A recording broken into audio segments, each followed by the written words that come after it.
the bases dropped on a beautiful Wednesday morning. It's a little overcast, but it's beautiful when there's another trophy for the trophy case up in Marietta, Georgia, as Atlanta United wins another trophy. Gwen's still celebrating from last night. The Lamar Hunt U.S. Open Cup is Atlanta's after a 2-1, very, very interesting win over Minnesota United. Lots of talking points, lots of things to get into.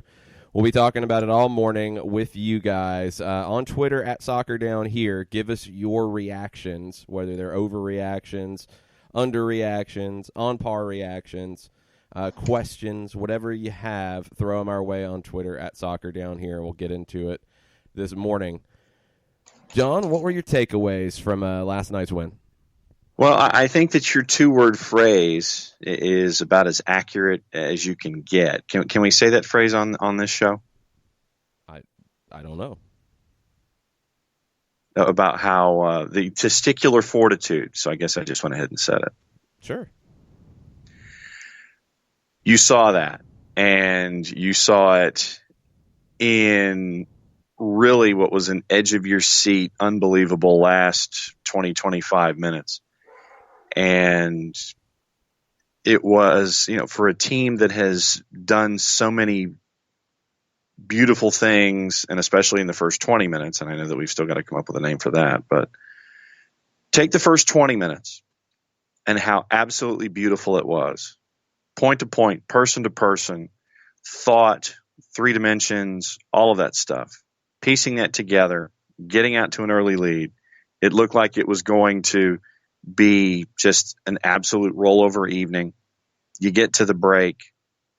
Minnesota United comes back as a part of the ebbs and flows, early part of the second half. They come in and score, make it 2-1. And then LGP gets his red, which turns a match that was edgy on its own before that, turned it even more so. And it was defending, and it was defending. And did I mention it was defending over that last 15 to 20 minutes? And I think that your phrase of testicular fortitude is the best way that I can describe what we saw from Atlanta United as they defended and come home with a trophy. So you had a game that had a lot of ebbs and flows. You had a crowd that was into it. And I think that once Campione's Cup happened, you saw a crowd that knew how important this was and got into it, got engaged. It was 35,000 and change.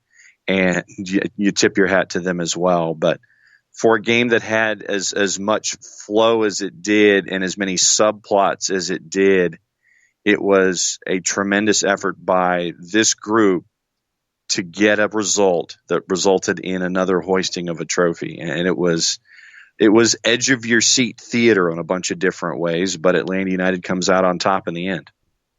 It was a cup final, and it was a classic cup final where you get two teams that are different in quality. I mean, I think Atlanta United, top to bottom, is a better roster than Minnesota United. Full credit to the Loons, though. They bounced back after looking like they were going to get run out of the building in the first 20 to 30 minutes. They bounced back in the second half. They made more than just a contest of it. They were in it. And if they were maybe a little bit better in the final third, they could have gotten something out of this and forced extra time at least.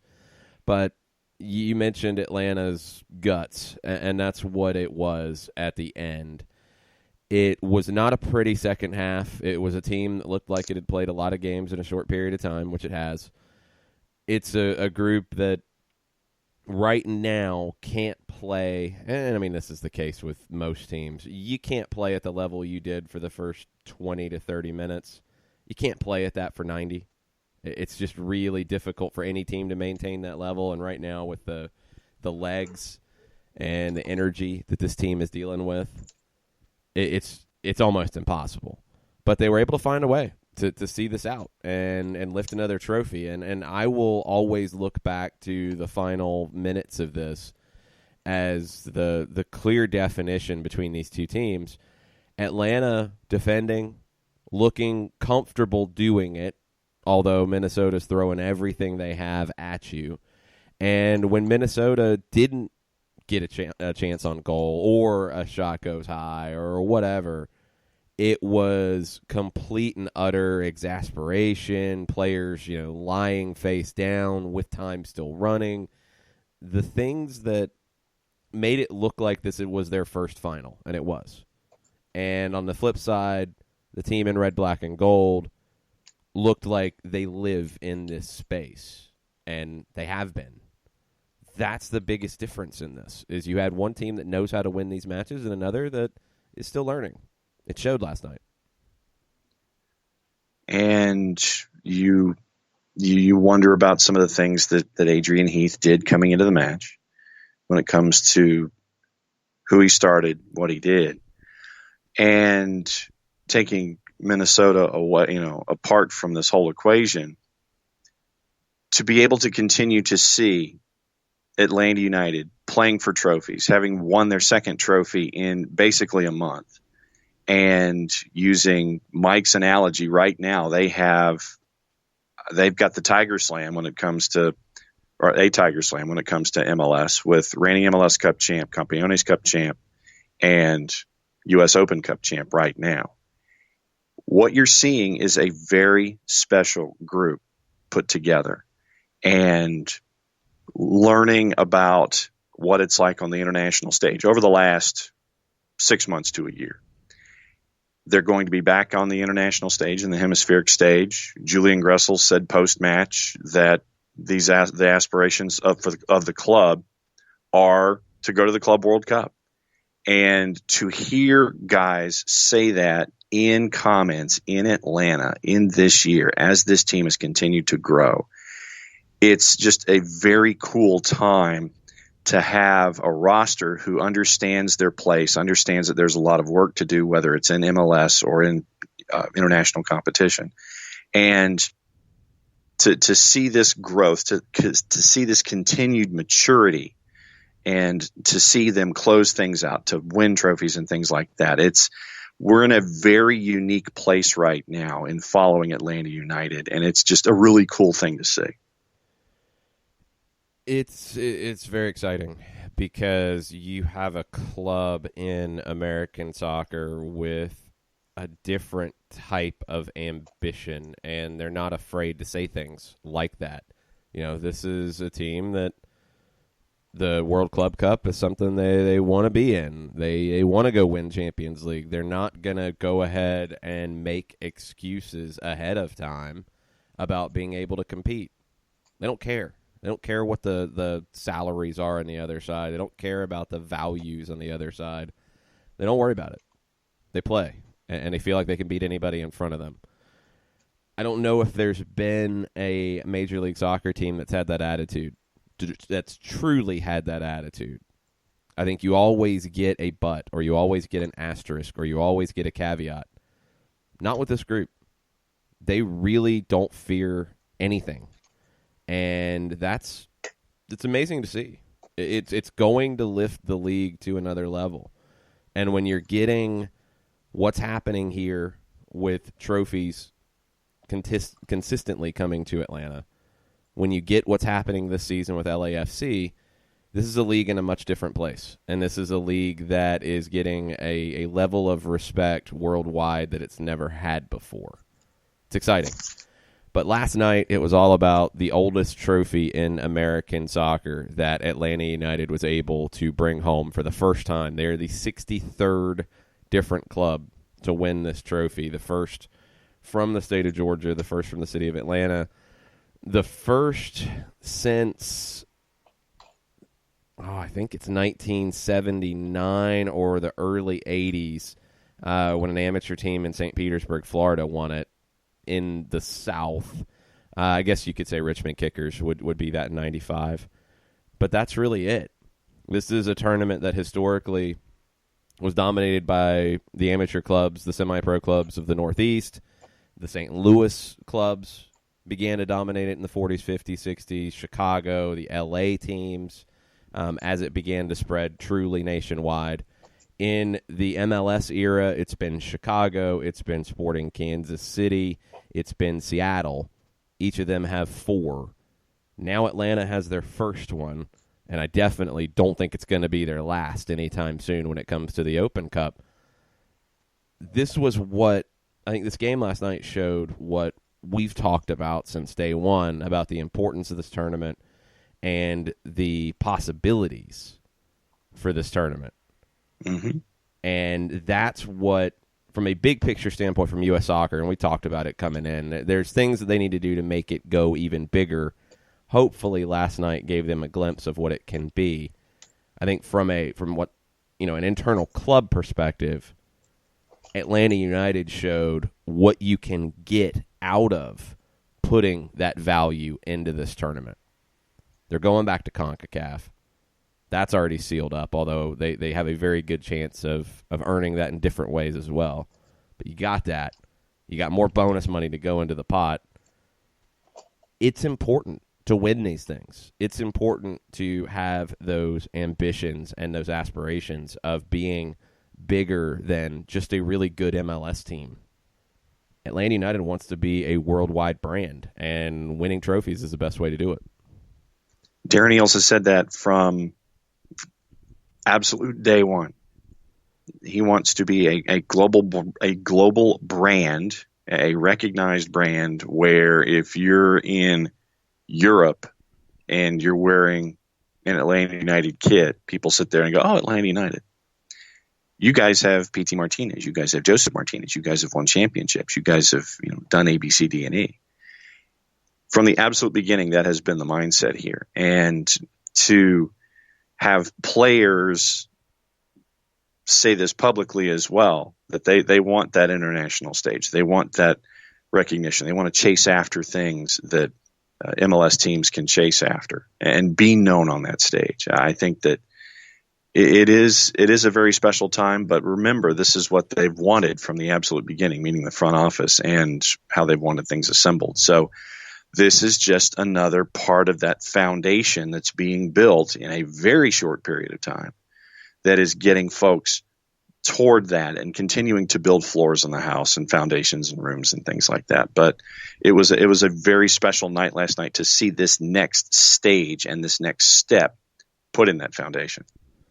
Julian Gressel was asked about what it means to win 2 trophies in the last month, and here's what Julian had to say afterwards. Yeah, I mean, biggest clubs in the world win trophies. It doesn't matter if it's a Super Cup, if it's a Campeones Cup, if it's an Open Cup, if it's a, whatever it is, and that's what we've been doing the last, now within a year. We've obviously won 3, and we look to continue that just because, I think that's what big clubs do, and we want to continue that and definitely see ourselves as a big club. So. Justin Merrim was asked about what the club has learned about itself over this last stretch.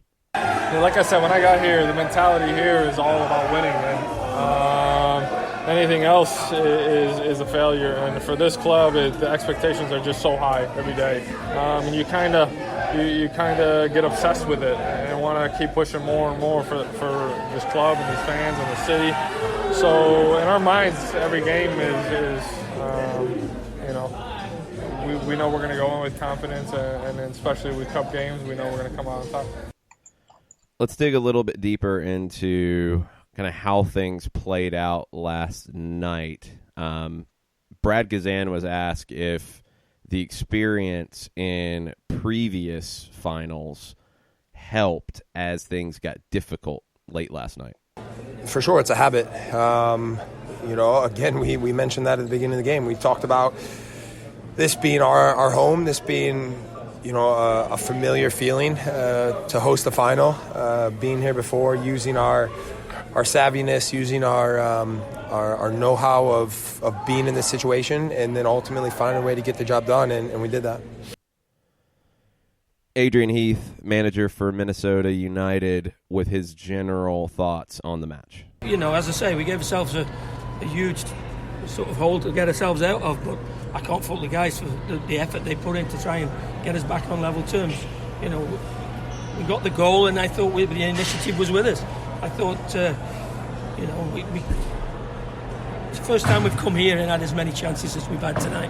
Because even after they scored the goal, Boxy has a free header, and it's 8 yards out, 9 yards out, and then Mason's had a couple, and you look at the second half, we've had another 3 or 4 really good chances. So, as I say, disappointed, but hey, we move on. A little surprising when the lineup came out that Adrian Heath left Darwin Quintero out.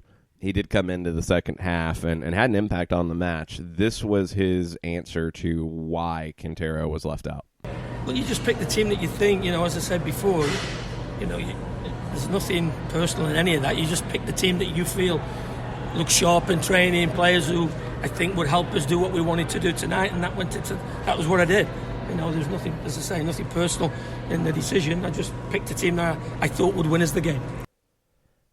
On the flip side, Frank de Boer's team won in a couple different ways. I mean, they looked great in the attack in the first half.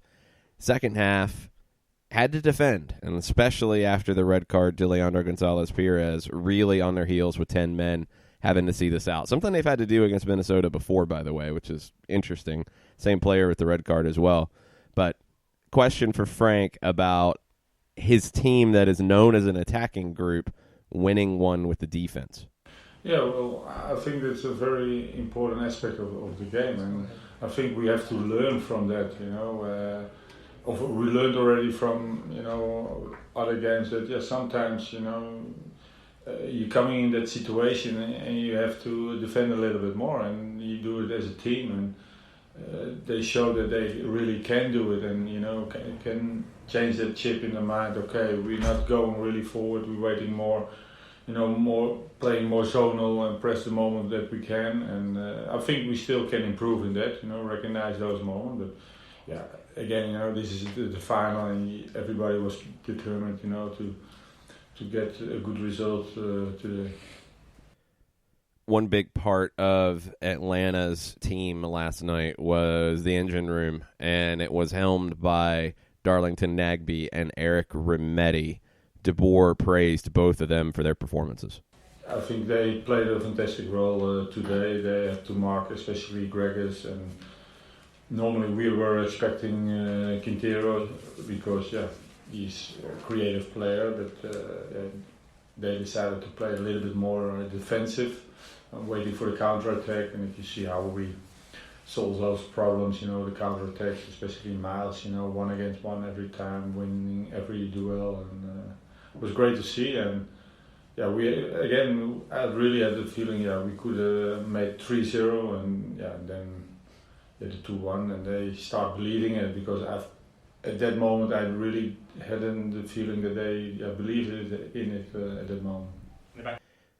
It was a little unique in that it was a match that Atlanta United was on its heels at the end, playing with 10, defending deep, just trying to see the game out. And Julian Gressel, Brad Gazan, Justin Merrim all had thoughts on that maybe role reversal in some ways, with Atlanta defending, closing a game out. Here's Julian. Yeah, it was tough. It was tough today. Especially going down a man and having kind of constant pressure. To be honest with you, I felt like we played against not just 11 of Minnesota. We played against a couple more today. I'll leave it at that. But especially the last 30 minutes, that's just what it felt like. And it's tough. I haven't really felt fresh in the last month. But this definitely feels good. My legs feel actually pretty good right now. But it obviously feels good to win trophies. And Saturday, it's obviously a big one. So we'll be ready when that comes. But tonight, we're going to enjoy this. Brad Gazan on how the team closed it out last night. Chaos. Leandro made it interesting for us. I don't know if it's a foul in the first one, to be honest. But regardless, to concede so early in the second half, we were right up against it. We gave them a lot of belief, a lot of hope. We had a chance or two ourselves, couldn't find the third one. But ultimately, like I said, we'd done enough and we held on. And someone who had to make a few big defensive plays as the night wound down, Justin Merrim on closing this one out. To stay compact. They brought in Quintero, they brought in Finley, they brought in a lot of speed. and we had to be, down a man. And now they're kind of dominating possession and dictating the tempo, so we have to just stay compact and be aggressive on corners. All right, we've heard from the players. We've heard from the managers. Now it's time to hear from you guys. Tweet at us at Soccer Down Here. We're going to take a break, get into all of the Overreaction Wednesday takes right after this. Looking for future leaders we can trust and believe in? Look no further than the high school student athletes right here in Georgia. High school sports teach young people how to be effective leaders. It begins by making their grades and being on time for practice. It includes learning to listen, following directions, accepting responsibility, being a good role model. And it's about respect for officials, opponents, the rules, and each other. The result? It transcends sports. It gives us hope for the future. High school sports. There's so much more than just a game. This message presented by the Georgia High School Association and the Georgia Athletic Directors Association.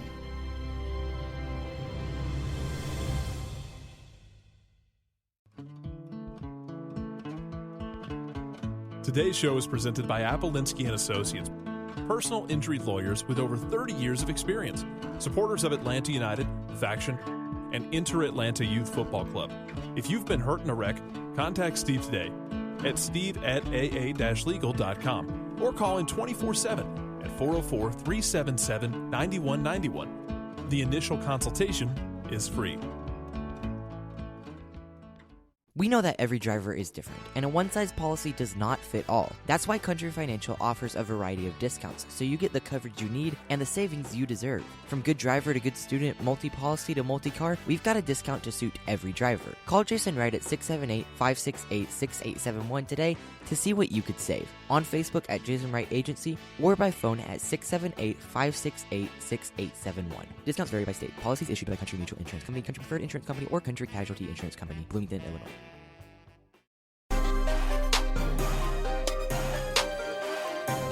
Welcome back. Soccer Down Here.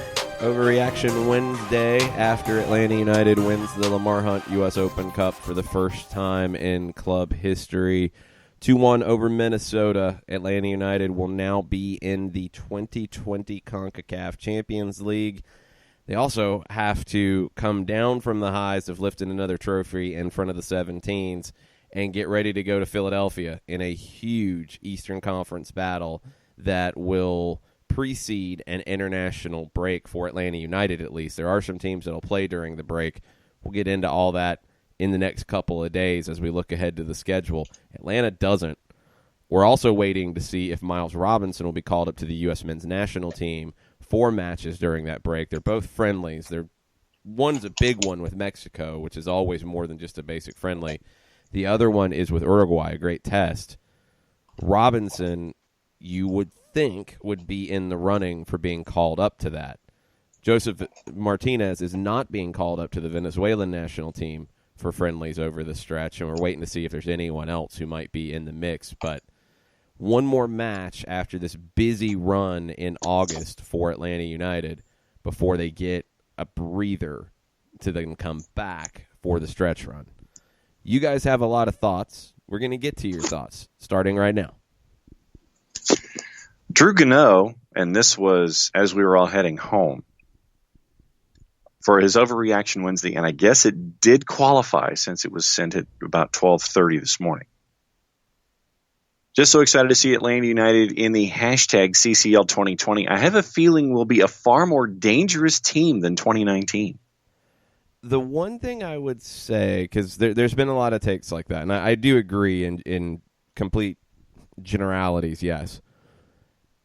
Atlanta got as difficult of a draw as it could get last time around, and that's what you never know. That's why a Champions League is a bit of a crapshoot, because you don't know who you're going to end up being drawn against in these situations. Atlanta got the most difficult team that it could, in my opinion anyway, coming in Herediano, who won the CONCACAF League and also was on a great run coming out of Costa Rica in the previous season. Now, Atlanta got a little fortunate that they changed managers, and it really did not work out for Hernan Medford. But following that one, you get the team that ends up winning the thing in the quarterfinal in Monterrey. If they had seen Monterrey in the final, maybe it would have looked a little different. All that being said, what Atlanta did in CONCACAF this time around wasn't bad. Wasn't good. Wasn't bad. It was okay. Now they've went through it, though. Now you kind of know what that international travel is like. You know what challenges lie ahead in that. You know kind of managing time and energy levels and different styles of play and different styles of being refereed and all those things that go into it. You have a better sense of it. It's not the great unknown anymore. Also, the way the 2020 calendar should fall for you should be helpful because the season will start a couple weeks earlier. That means your training camp can start a couple weeks earlier. That means you'll be in a better spot of preparation for it. Also, you're not expected to have new manager, new styles, new philosophies implemented. You should be in a better position to be more competitive. And that's not to say that you weren't pretty decent this time around. I think you can be even better in 2020. Do we have, since it's not officially official, do we have anything that's not quite thunder and lightning but close? No, we have thunder and lightning. What is it? Going off of a Doug Robertson tweet this morning, Charlie Boehm is saying Miles Robinson is on the roster that is set to be released later this morning. He's got to be. I mean, if he's not, then there will be lots of yelling probably coming from my general direction. Quoting Charlie Robinson is on the roster, a well-deserved nod for one of MLS's best domestic defenders in 2019. Yeah, I mean, one that I still feel like doesn't get enough praise and doesn't get talked about enough nationally, but one that is getting the eye of Greg Berhalter, who was a international defender in his own right. So Greg would know, and I think he showed his appreciation for Robinson's talent by putting him on the Gold Cup player pool, and also bringing him in to the U23s a couple of times so far. That's good. That's good steps. So now, okay, I'd love to see him get his national team debut in one of these matches. Mexico would be a massive one to get your debut in. I think Uruguay is probably a better option, and would love to see it for Miles. He's absolutely earned that if that comes to fruition. Also on the board, Chris H. Mann. Joseph was the only one I saw walk all four corners of the field post-game last night applauding the fans. Did the same with the Cup last year. Subtle move, but I appreciate his ongoing connection to the city. Yeah, I mean, I think sometimes we get hung up on who does what after games. It's always cool when it happens. Sometimes you're just, when you're on the field and you're in the moment, it's not a slight. It doesn't happen for whatever reason. That, along with Julian Gressel always running the trophy over in front of the supporter section and getting those shots, that has been another hallmark, I think, of these celebrations. It's very cool to see. I mean, for me, from a fan base perspective, last night was unique because we weren't calling the game, so it's a completely different feel in the building for Mike and I, and we talked about it on the full-time report. Late in that game when, the team was just trying to batten down the hatches and keep Minnesota off the board and see it out, I don't care what the number was, that crowd was incredibly loud at the end. As loud as I've heard the building ever, with 70,000 or 35, I don't care. I hope that people don't get hung up on the number. I hope that people understand the differences in how this was organized and ticketed, because it's U.S. soccer involved in it, and it's not just a regular Atlanta United match. it doesn't matter when it comes down to the intensity of the 17s last night. As loud and wild as I've ever heard it. Very cool. Also on the board, and we know there's a lot of you, El Mataflow. Special thank you to you and Mike for the pre- and post-game coverage. You guys are awesome, too. Watching PT and Gressel on the sideline at the end of the game was special. This team is special. Special thanks to Terry Fox and Sean Thompson and Rick Caffey and everybody at Intercom Atlanta and 92.9 The Game, because they put us on the air for pre- and post-game coverage for a game that we couldn't call. That's got to be a first in this city. It doesn't happen. That's very, very cool that they knew, one, that it was an occasion that deserved it, and two, that they had the faith in us to deliver that programming. And also, tons of credit to John Chuckery as well, who sacrificed time in his show for that to happen. Everybody at the station has been so supportive of all of this, whether they've come to it from a position of, yeah, we get it, we understand it, or no, we're learning. It's always been supportive. How can we grow it? Numbers are backing it up because you guys are listening. We know that. And I couldn't ask for a better situation. And I know just from hearsay and just from what I see out there how lucky we are to be in a position where we have that support. Because there's plenty of other people in Mike and I's position around the country who don't get that level of support. So, trust me, like, El Mataflow, you're welcome. Thank you for listening, but the thanks go to the higher-ups for putting us on last night. And I know there was a lot of back and forth early, too, and people from outside the listening area chiming in with some very interesting tweets. Minnesota was actually able to broadcast the game on radio. They are an ESPN affiliate. And this was the first game that they broadcast on the radio.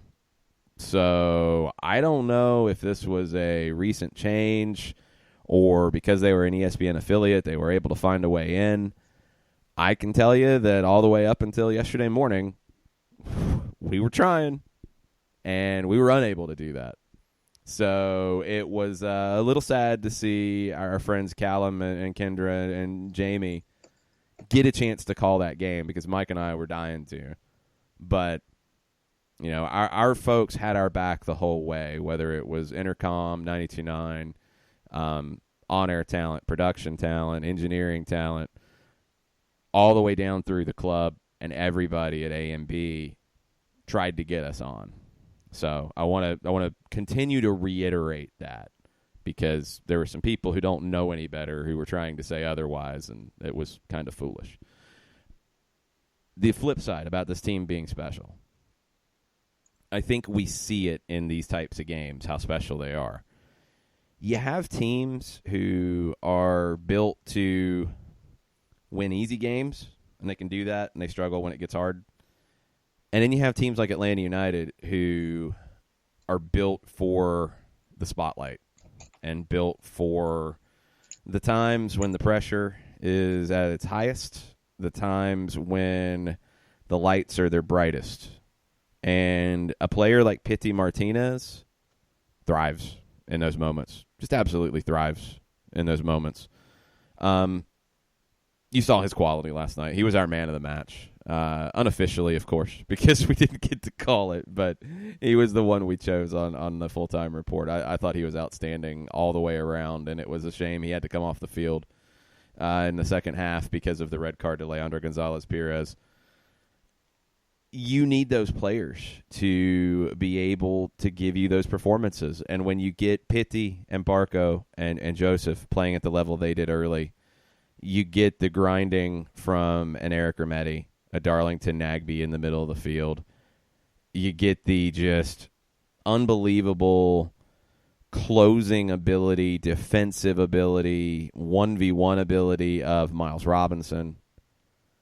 And you get a Julian Gressel and a Justin Merrim who want to push the game. That's what they do. That's what they do best. And they did a good job of that in the first half.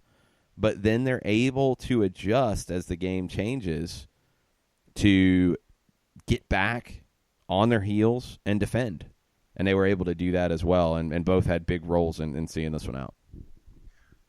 What was the number that you had with PT defensively? They had 3 tackles. Coming back. I mean, he had more tackles than Leandro, more tackles than Miles. So you have that kind of, and this is what, his 11th trophy, if memory serves? Something like that. A lot. And the roles he's played in those have varied. But you look at last year, and a lot of people wanted to get into this when they weren't happy with Pitty's performances about, oh, well, how did he win the South American Player of the Year? He won the South American Player of the Year because he stepped up in the big moments last year. It wasn't about numbers. It wasn't about, well, he's got 75 goals. It was about he's scoring goals in big moments. He's creating goals in big moments. He is owning the spotlight here when someone has to. That's why he won the South American Player of the Year, and I think you got a good glimpse of that last night.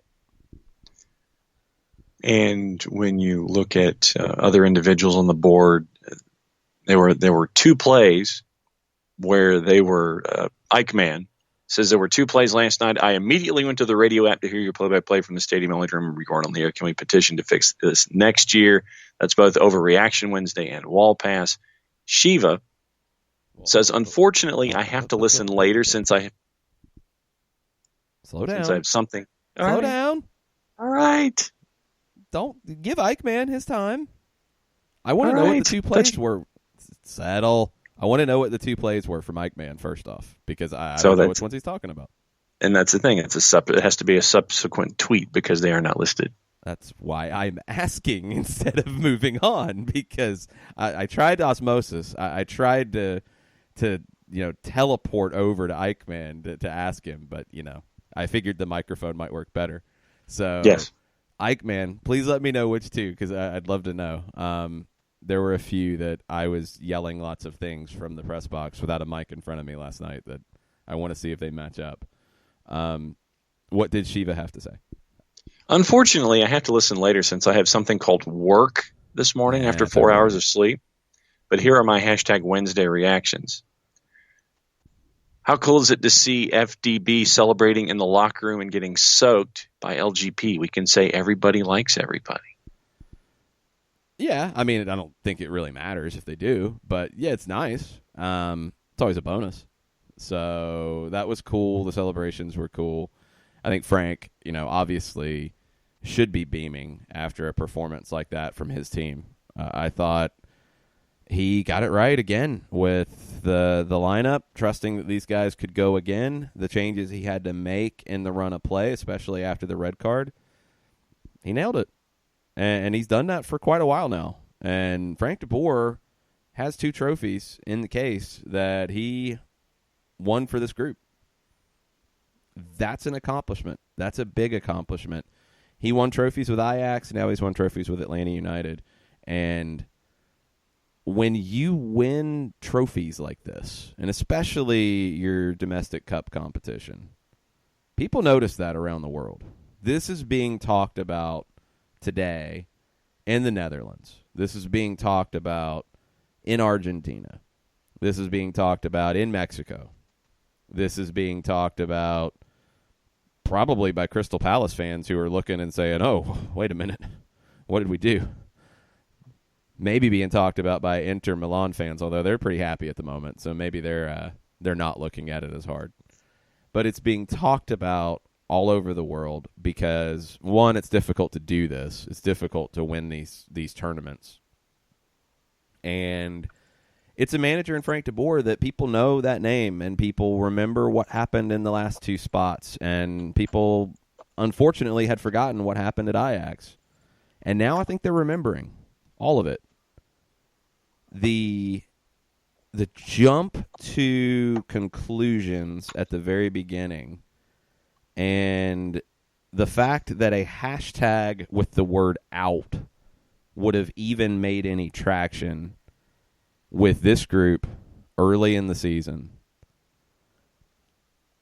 I'm wondering if folks are going back and deleting tweets in the last week, because there's some that look pretty foolish right about now. You don't play at the level Atlanta United is playing at right now if you don't have a top manager leading them. You also don't play in the way that Atlanta United is playing right now overnight. It's not something that you'll wake up and it just happens. The movements, the coordinated movements, the shape, the style and philosophy of, yes, we want to get out, we want to go out and play, we want to get forward. However, we want to be able to defend better than we did in the past when things break down. Nothing wrong with that. That takes time, though. So the building blocks that were being put into place in January and February and March, those have created this foundation. And for people to say that, oh, well, this is a team that played last year in one way, why aren't they just playing that way again? Well, they didn't, first off. I feel like it's just something that has to continually be said. Atlanta United played one way, honestly, a couple different ways during the season, but let's keep it simple. One way during the season and a completely different way in the postseason. The way this team is constructed now, and this was always the goal, you're not going to change a thing. You're not going to go into the postseason and say, we're too frail defensively. We're going to have to change everything about who we are and cross our fingers that it works. It did. But the way this team is being built, this team is being built to go further than that. This team is being built to go into a postseason and dominate it. This team is being built to go into a CONCACAF Champions League and play with Monterrey, and play with Tigres, and play with the biggest clubs in Mexico.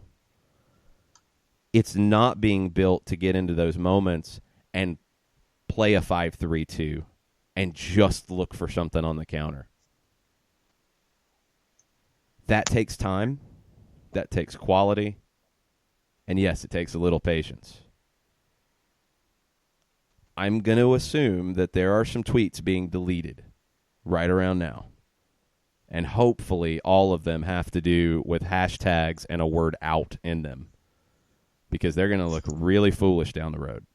And they already do. And I think they did when they came out. But now,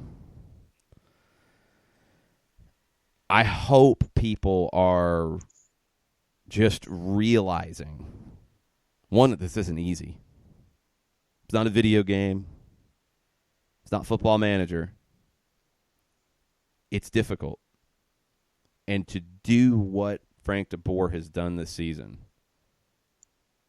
taking over for a legend, a 2-year legend, but a legend in Tata Martino, taking what Tata Martino left from a style, a foundation, and saying, how can we improve upon this? How can we be better? Looking at the things Tata Martino talked about himself wanting to improve. He wanted to get better defensively. Making that a priority and building over the long haul. Not getting distracted by the noise. Not getting thrown off by injuries. Building to a month where you beat Club America, you win the Open Cup, you're winning big games in league play, and you're doing it with style, you're doing it with intelligence, you're doing it with structure, and you're doing it with some cojones as well. Frank de Boer has got this team playing better than they have ever played in their history. Give him his credit for that, please. All right. I have a yin and a yang on Alan Chapman from LGP and Eric Schwartz. Okay, what did LGP say? courtesy of our friend Felipe Cardenas at The Athletic, and he is looking forward to Thursdays with Felipe already. I spoke with him about it yesterday. Atlanta's Leandro Gonzalez-Perez with a hint of sarcasm on referee Alan Chapman's performance last night. Quote, "I didn't insult him. It was as if he had some kind of personal beef with me or with the other South Americans. He should reflect on that. Lighten up. He seems unhappy." It was weird. I thought the first half he did well. I thought the way he handled persistent infringement, perfect. There was a couple fouls. Osvaldo Alonso committed a foul. Chapman stood on the spot, pointed around, made a motion for everyone in the team to see. No more. That's it. Next foul, as Joseph Martinez was breaking, yellow card. That was excellent. That's textbook. Loved it. It felt like Chapman lost his grip on it in the second half. The LGP double yellow, or two yellows in a few minute span, not exactly a double yellow. The first one I didn't feel like was necessary. I don't know what he said to the referee. I have heard some things that he said after the second yellow card, and I understand why he'd be angry, but if he said that the first time around, then yeah, he earned the yellow card. I don't know what he said. You're not going to give a yellow for anything other than dissent there. The second one, it's a yellow. It's a yellow, and it would be a yellow most times. In that moment, in that game, where you've already given the player a yellow that, unless he said something really good, would feel a little soft in a final, to give the second yellow for that was a little surprising. He could have gotten away with a warning there, no more, that's the last one, whatever, and I think everything would have been fine. It felt like something Zlatan said, and I disagreed with what Zlatan said in terms of the El Tráfico match about Chapman trying to make it about himself. I didn't see that at all. No. That moment with LGP felt like that in some ways. It's hard to argue without being on the field to hear what was said to the referee to pick up the first yellow. It's a little hard to argue it. It felt like a quick trigger. There's things you can say to get that quick trigger, obviously. Don't know if he hit one of those magic words in any language. So I'm not sure about that. Without knowing what he said on the field, it's kind of hard to say that. I felt like in totality, from what we could see, two yellows that quick in a final, because usually there's a little bit different bar in a final for these things, felt out of place, felt unnecessary with the way that game was playing out. Eric Schwartz's comment says Chapman did well overall, missed the Alonso second yellow and the LGP first yellow calls, but overall impressed with how he handled the match, especially persistent infringement warning. Love that. The first yellow, we just don't know. So I will give him an out on that because we don't know. I feel like the second one being so quick, you could have avoided it, even though it's a yellow card play. The Alonso second yellow was a much bigger miss to me because he's on a yellow. It studs up. It's not studs up straight into the leg. I think some people have tried to make it into a little bit more than it was. It wasn't a strike, like a striking motion with jabbing studs into the leg. It was a swipe. I mean, it was balls bouncing. You're a little reckless, but on a yellow, studs up just below the knee in any kind of motion, that's a tough one to wash away. And when you then look back at the two combined with LGP getting a quick trigger yellow for dissent, followed by a soft yellow, but a yellow inside the other half for grabbing a player as they're running by, with not giving a second yellow for studs up below the knee. Those two in combination in the same match, that will frustrate you. Also on the board, Eric says that Miles Robinson had 4 or 5 wow moments at the back. Incredible year for him. Gutsy defending by the team at the end. Garra. And a skull and crossbones flag emoji on a wall past Wednesday. Yeah, Miles felt like he was waving the skull and crossbones last night. The diving header he had late was pretty impressive on a cross that gets behind him. It might be an equalizer. And Miles just at full stretch, every inch of his frame, diving to win the header and head it wide away to give up the corner. Really, really impressive. There was one where in the first half he closed down Mason Toy. Toy was into space. It looked like he was in. And Miles Robinson looked like one of the best safeties in the National Football League, closing down that ground to win it and then take a foul. He was a cornerback. I know. I'm going safety because that's, Okay, so that's then, Miles' role. Who would be a good safety comparison? I mean, in this team, I'll take Keanu Neal. What about historically? Because Ronnie Lott was a corner. David Fulcher was a corner. Dion was a corner. Rod Woodson was a corner. Everybody I'm thinking of is cornerbacks. Yeah, I'll just go with Keanu Neal and leave it at that. Wall pass Wednesday. Best safety. What else do we have? Chris Hutchison and Michael Head both on LGP.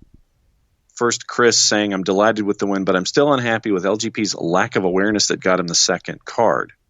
He's been in playoffs before and should know better. Sending off very nearly cost us the game. I hope FDB has a very frank talk with him. It's the difficulties, I think, in this league and in this country a little bit, because in many around the world, what would happen is what I've described. You would, and I'm just looking back at the Osvaldo Alonso studs up play, and for that not to get a second yellow, that's embarrassing. And that does play into it, because you've just watched 15 minutes before their captain on a yellow go studs up to a player, and then you just commit a grab. Sloppy. Yeah, you're running that risk. But it doesn't look like that's where the bar's set in this game. The inconsistencies of referees in a final situation is not something you normally see. We talked about it last year in MLS Cup. Jair Marufo was a referee that was the right one for that moment, because he's going to let a lot go. He's going to let the two teams decide it on the field. He's going to be in the background and only step in when he needs to be. That's why this second yellow here, yes, LGP put himself in the position, but that's not called many times in that way. It just isn't.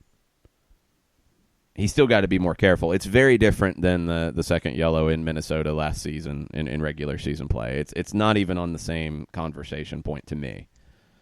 This one is, I think, LGP not recognizing that Chapman would send him if he had the opportunity.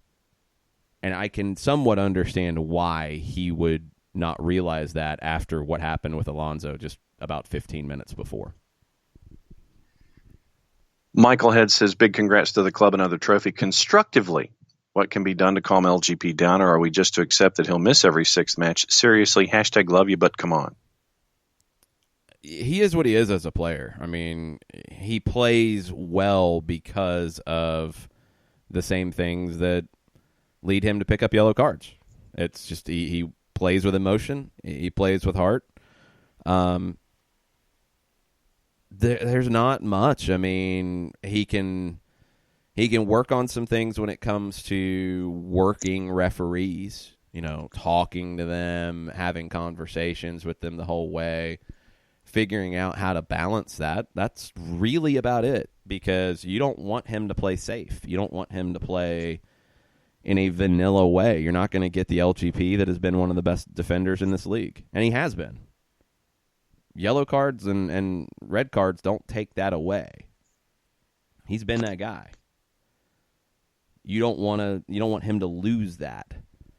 The Julian Gressel talked about it. We played it earlier, where it felt like in the final 30 minutes, Julian alluded to the fact they were playing more than 11 on the other side. And when you look back at it, yeah, that's one reason the frustration's boiling over. Alonso should have had a second yellow.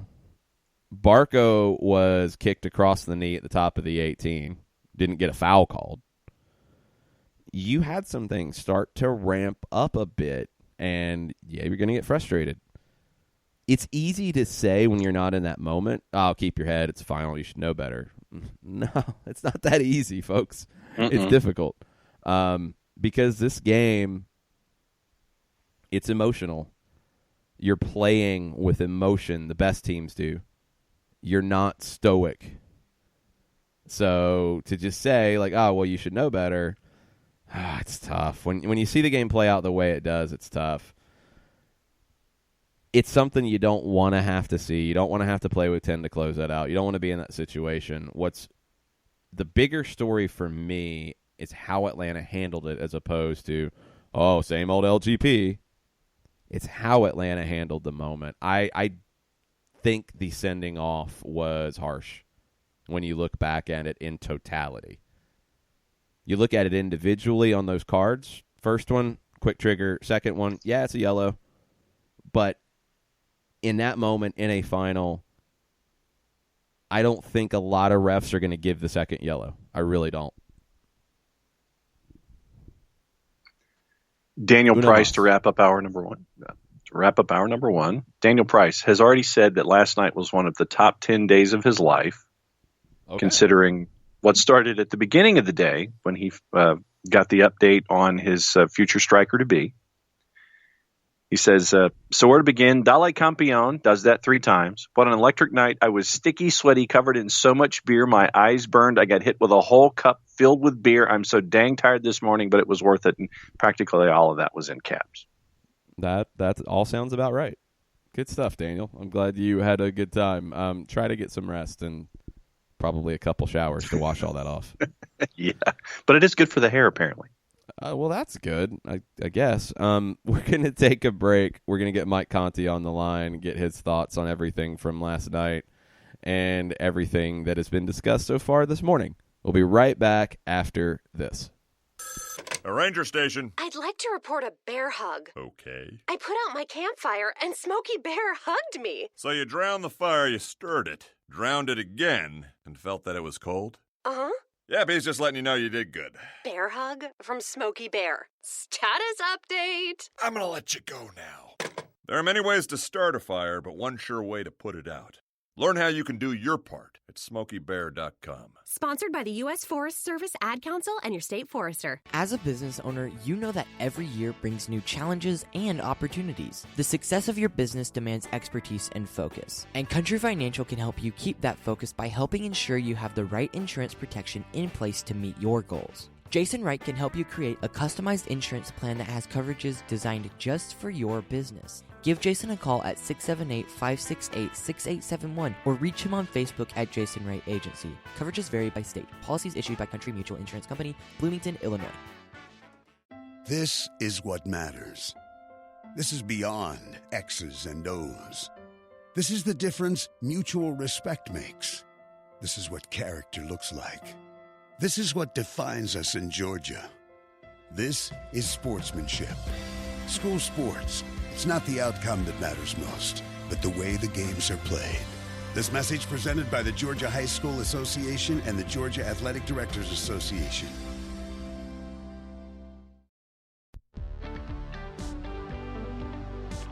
If you've been hurt in a car wreck, contact my friend Steve Apolinsky of Apolinsky & Associates. He's been representing individuals for over 30 years throughout Georgia and Alabama. Email him at steve@aa-legal.com or call him 24/7 at 404-377-9191. The initial consultation is free.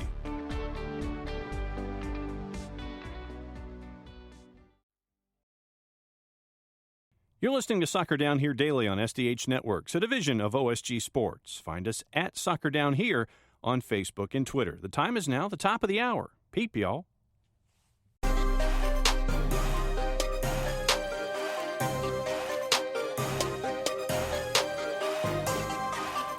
Welcome back. Soccer Down Here.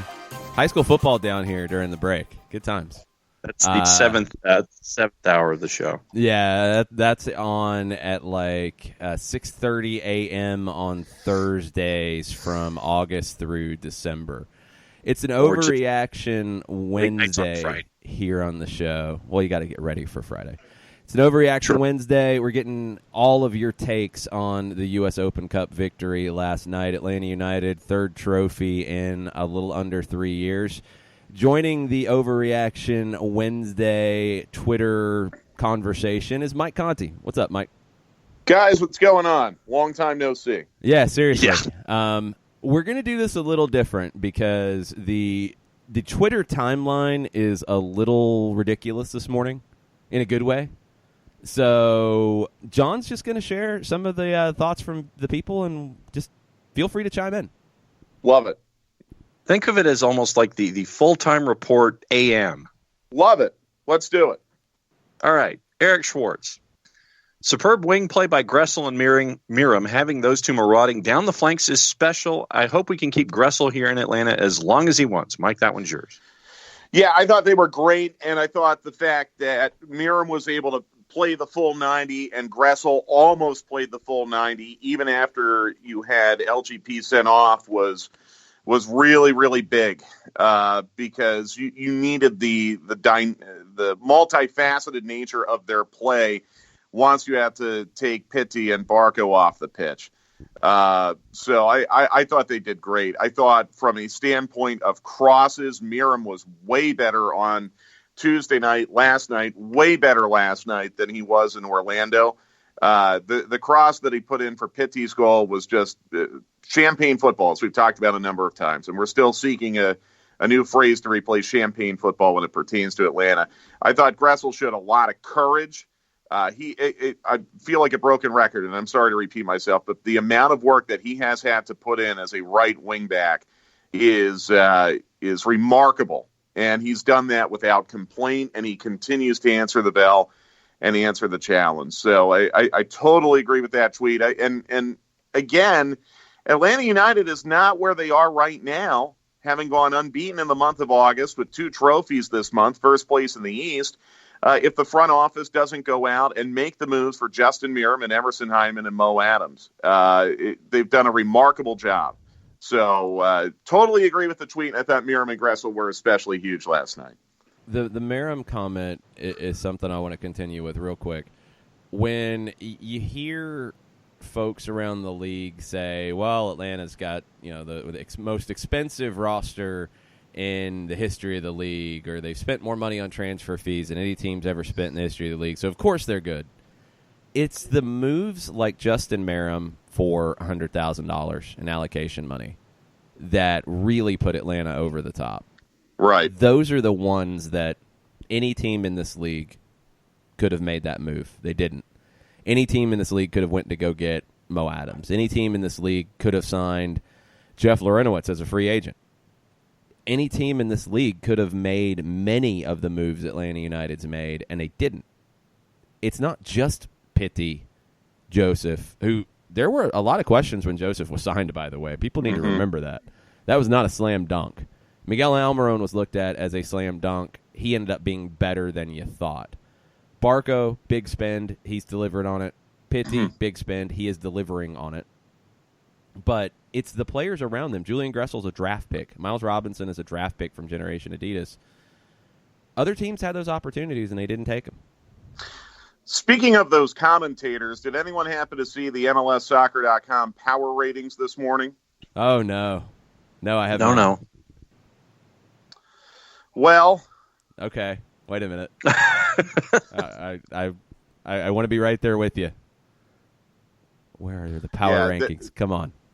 It was fun last night. Jason and I in the booth, not calling the game, being able to scream at the referee and scream at players and things like that. And to see Jason's raw emotion and reactions was a lot of fun for me because Jason is not as laid back as he sometimes portrays himself. Jared has it on tape. Have you pulled it up, Jason? Yes. So I want you all now, and look, here's the thing, and I've been tweeting a couple different things this morning because there are a lot of people out there from many different segments of the sports media community who are trying to demean MLS and Atlanta United and what Atlanta United accomplished last night. And I think the best policy for all that is to just ignore it, not look at it, and don't validate those people by responding to tweets or commenting or whatever, or increasing their follower count. But so you don't have to click on the article or the tweet, I will tell you that somehow Atlanta United dropped a notch in the MLS Soccer power ratings to fall behind a team they just beat. So please don't click on it. Freaking believable. Atlanta fell essentially because NYCFC's 2-win week made them the more impressive side, and Atlanta had to work hard to beat Orlando City. Yeah. Yes, they did have to work hard to beat Orlando City. You know why? Orlando's good. So we're just gonna ignore the fact that Atlanta United recently beat New York City 2-1. Forget everything else that's happened since that point. We're just going to ignore the fact that that occurred because New York City had a game in hand which they played and won. Okay, They had to work hard to beat Columbus at Yankee Stadium. Right, right. One of the worst teams in the league, Columbus, who is not good. Come on. I'm not going to call anyone a name because that got me into trouble last time. But, yeah. So it's sad. Now. I should be in a celebratory, buoyant mood today, and instead I'm salty because of all these people who are trying to demean Atlanta United. There's nothing wrong with being both, especially when something like this pops up. We should be celebratory, and we are being celebratory, but we have to point this kind of stuff out when it does happen and ignore it in the grand scheme of things. But I think that you have to sit there and say, come on, really? Well, this is the kind of stuff that makes it very hard to refute the argument that work is being done to try to antagonize Atlanta United in order to stir up the fan base and get responses. It's very hard to refute that when I see something like that. Yeah. Also, the other one, I very rarely do respond to those. I did in this case in a very simple way. It's annoying. It's very annoying, and I think it shows the shifting attentions for sports in the city and how some are not happy with those shifts. You have people who, look, without naming names, we've had two very prominent sports writers do this type of thing lately, and one today, the day after they won a trophy. Maybe they feel threatened about their prominent beat with their particular outlet maybe being usurped or surpassed a little bit by the emergence of Atlanta United. And it's disappointing to me because both of the people that have done this are people I respect. People who I think are very good writers. And look, they're both entitled to their opinion, and we can have a healthy debate with the person who tweeted what he tweeted today about where MLS does rank in terms of overall quality of leagues around the world. I mean, we could have a debate on that. I don't know really what position he would take, but we could debate that. He is entitled to his opinion. But I don't understand what he felt like he had to gain by doing that less than 12 hours after Atlanta United won another major trophy. The other guy is a college football writer in this town who unabashedly cheers for the Braves on Twitter. He's better than this. I don't understand. And then he doubled down on it because he got the initial response to it. That's why I'm saying, look, it's going to make us all angry. These people do those things at their own peril. The only thing you can do is vote with your eyes and not click links and articles and things like that that they pen, that their byline is on. And let me make this very clear. I'm not advising anyone to stop supporting the AJC. The work that Doug Robertson has done is vital to telling the story of this team. And it's especially disappointing for me to see the tweet from a writer from that outlet today, knowing that the AJC has made the commitment to cover Atlanta United like the major league team that it is. Very, very, very disappointing to me. extremely disappointing because it comes from someone who I consider to be a friend and I respect, and I just don't understand the purpose of why he did that today. But the best thing we all can do as a soccer community, remember, Orlando Ledbetter does not get to tell us how we are supposed to feel about Atlanta United and their accomplishments. He does not get to tell us that. We, in turn, do not get to tell him how he should feel. Just don't look. Ignore it. Move on. Feel secure and proud of what Atlanta United has done in this town and the foothold that they have in this city right now. As we go to the next question here on the Full-Time Report AM, Soccer Down Here, second hour, I'm just going to quote Andrew Smith before I go into my next question. And Jason, it'll be to you first. From Andrew Smith, people fear what they don't understand and hate what they can't conquer. From Twitter.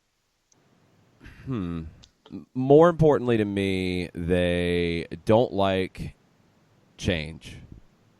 And what Atlanta United is doing is changing the mainstream of sports in this city and this region.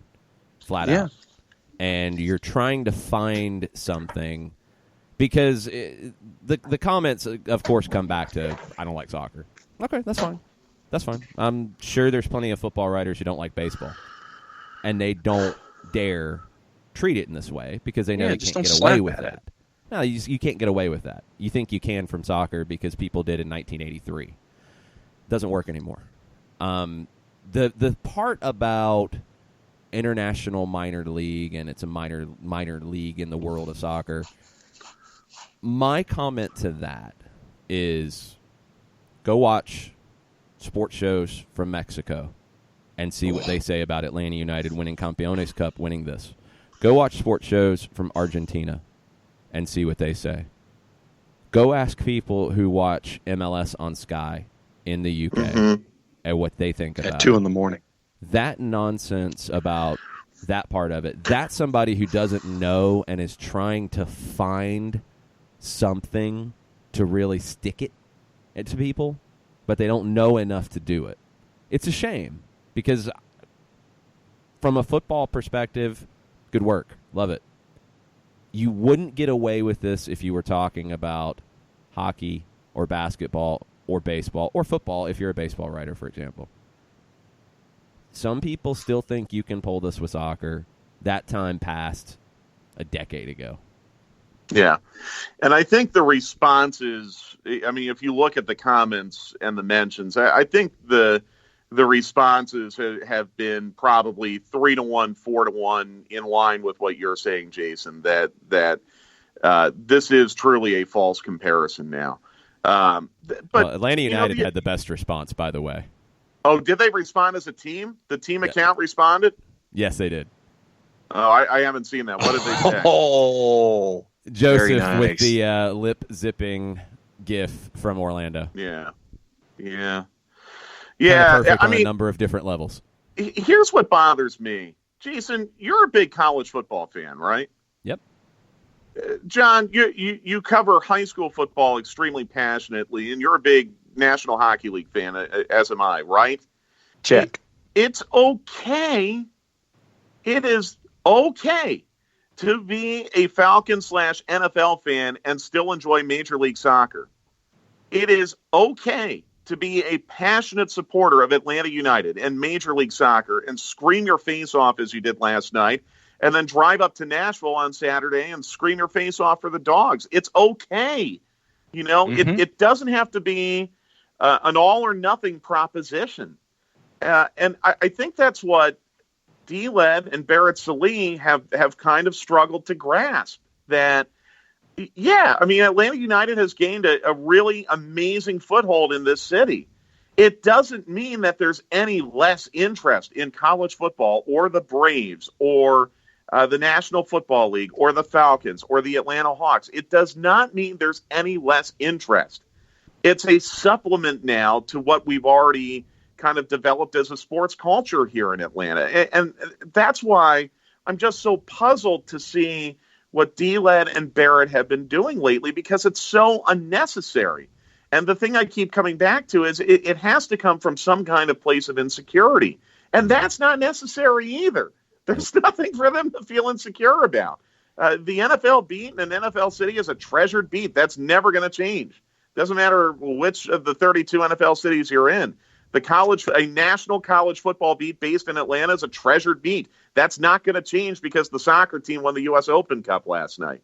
I just don't get it. And it's unfortunate. I hate that we still have to deal with it and have these conversations. But the only thing that can happen is for the league to get bigger and for Atlanta United to get bigger. And then, maybe 5 years from now, we don't have these conversations anymore. I don't know. Here's all right. Let me give both of them a better talking point to use when it comes to Atlanta United. I'm gonna do some work for them. Here's the question they should be asking: does Atlanta United's success so quickly, so on and off the field, does that put more pressure on the Falcons? Does that put more pressure on Georgia to be in that classification, to be in that world of winning things and being relevant and getting all the attention? It should. It's so funny you put it that way, Jason, because what started the whole thing with D-Led today was he heard John and Hugh on 92.9 ask that exact question. I think it was John who said, okay, Atlanta United's got another trophy. Is this going to put even more pressure on the Falcons with Arthur now because his soccer team in 2.5 years is having the success that they're having? Does this put more pressure on the Falcons to do something this year? And that's where D-Led responded. He said it was not fair to compare the NFL to a minor league soccer league. And that's D-Led, how this you had all a column started. right there. Right. Yeah, right. Look, it is what it is. I think the best thing you can do is not feed into it and ignore it, and feel secure in your love and your passion for soccer and for Atlanta United, and don't let some NFL beat writer get you down on it because it's not worth it. Back to the full-time report AM here in hour number 2 of Soccer Down Here. Chris Hutchison, Jason, says the game desperately needed VAR. Minnesota United should have received 2 reds for the hard fouls on Remedi and Joseph.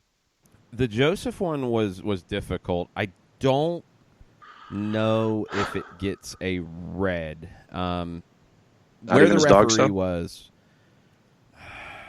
I'd have to look for the dog-so part of it because I was focused on where the hit was. John, let me interrupt. I don't think it was dog-so. I'd have to watch the replay again. I do think Minnesota had another defender in the box that could have closed that down. I think. I'd have to watch the replay. I understand why it was called the way it was because the first angles we saw replays of were pretty much the same as the referee had, and from behind it looked shoulder to shoulder. Live, I thought it was shoulder to shoulder. It was only from the other side that you could see that it wasn't shoulder to shoulder. He missed the shoulder, and he caught the jaw. I think a red there would be harsh. The other one, I don't think is a red card on its own, so it's not getting reviewed. It should have been a second yellow, and you can't review for second yellows. All right, I'm going to give my answer kind of leading into this question, Mike, and this from K-Row is somewhat rhetorical, and I'm just going to say, remember the Seattle Mariners as I lead into this. K-Row says, which would you rather? Which would be the better achievement? Atlanta United, 2 trophies, chasing Campeones Cup, #USOC 2019 MLS Cup treble, or LAFC record-setting Shield-winning season trying to complete the league double? So which would you rather? Well, I mean, that's like choosing between a banana split and a hot fudge sundae. I mean, both are good, right? It's like choosing between Cinnamon Toast Crunch and Captain Crunch. Like, both are really good in different ways. Dude, you're making me hungry. I know. But to answer his question, boy, oh boy.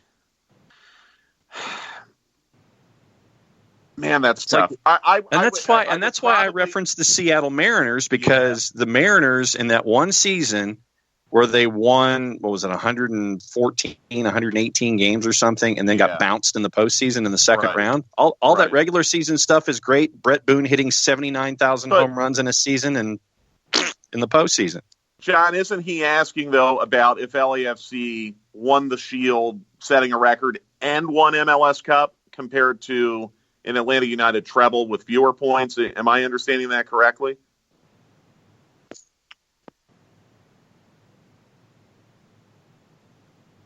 Did I lose you guys? No, I think we lost John. Maybe John. Okay. If I understood that question correctly, I think it was, would you rather be LAFC and have like 80 points and win the MLS Cup, or would you rather be Atlanta United and have 60 points, win MLS Cup, win U.S. Open Cup, win Campeones Cup? I'd probably rather be LAFC if you held a gun to my head. But both are really, really good seasons. Yeah, I would disagree. I think I'm probably on at least a somewhat large island on this. I think the Open Cup's a bigger trophy right now than the Supporters' Shield. I really do. I feel like it's even. I feel like it's 1 and 1A. I think where I get stuck on LAFC is I don't know if anyone's going to be able to match what they've done this year again. There's a historic nature of what they're doing where, I mean, it's still possible they could get to 80 points. But no one's ever going to do that again. Whereas there is a U.S. Open Cup every year. But I get it. I agree that the U.S. Open Cup and the Supporters' Shield are at least on the same level, if not maybe U.S. Open Cup slightly above. I do agree with you there. Yeah, I think so. And then Campeones Cup puts it over the top. I'm curious about the 80 points and if that becomes a mark we see more of. You know, I mean, we didn't think that Manchester City could do what they did in back-to-back years. It feels like this league is never going to be truly that, where you have such a wide separation. But there is a separation starting, and I don't think it's going to come back. I do think it's going to continue to separate. Don't you think in a salary cap era, there's a limit to even what the big ambitious clubs are going to be able to do? Like there's an artificial cap on just how good you can be in a salary cap era, because the salary cap is, to an extent, going to promote parity across the league? I don't know if it's the cap exactly that does it as much as it is the international play and just the number of games. I mean, when you look at an Atlanta United, for example, that is built to be as deep as possible to play on all fronts, and they've had some challenges with injuries this year. Not many teams are this deep, so you have to get... You just have less room for error, and that's what I think a cap does, is if you make smart acquisitions and you get the right players and you scout appropriately, you can do it, and you can be fine. Yeah. It's if you have a miss or two, it's really difficult. Yeah, fairly stated. And even in big leagues where there are no salary caps, it's still very, very difficult to sustain the level of success that, say, a Liverpool has had or a Man City has had. I mean, they're sustaining it now, but is it going to be a decades-long thing, or is it going to be a decade? So the players still need to go out and play, and you need to stay healthy. You need a little bit of luck. There are a lot of things outside the parameter of salary caps that go into a team having a successful season. So I'm with you on that, Jason. 100%. I think we have John back. Yeah, it was interesting being put on hold by Skype. That's never happened to me before. Huh. Nathan Pugh and Shiva both along the same lines when it comes to the fans. Nathan, at the 85th minute, I don't know if I've heard the been so loud as one. All the fans united to cheer them on to close it out, all in unison booing the crap ref and every Minnesota player. I hope the players felt that atmosphere. Yeah, it's a little bit hard for me to judge because I'm always wearing my headset during a game. That's the first time I've been inside the fence for an Atlanta United game not working, where I could really hear the crowd with both my ears. It was very, very loud in there, extremely loud. And it goes back to something that we've talked about before. I feel like when you're in the soccer configuration, for whatever reason, the acoustics work in such a way where you tend to produce more noise in that configuration than when it's the full stadium. I don't know why. Maybe we can get someone from Georgia Tech, a sound engineer, on that. I thought the crowd was absolutely fantastic. Yes. I mean, when you're playing 11 on 10 for the final 20 minutes of that match and you get that kind of energy behind you, that is an enormous help. Enormous help.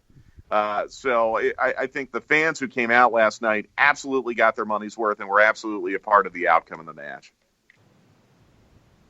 Shiva says, Mike, the only thing missing about the game yesterday was the at Mike Conti 929 final whistle call. Well, that's nice of you, Shiva. I really wish we could have called it because it was a fun game, but John and Taylor did a great job. It'll be a moment that will live in Atlanta United history for a long time. It's their first U.S. Open Cup. The first one is always the most special. You could go on and win 20 of them, and you're always going to remember the first one. And going back and watching the highlights last night, John and Taylor, I thought, did a fantastic job, and their call will live in history for a long time. And look, Jason and I have been incredibly blessed. We got to call an MLS Cup final. We got to call an Eastern Conference Championship. We got to call a Campeones Cup.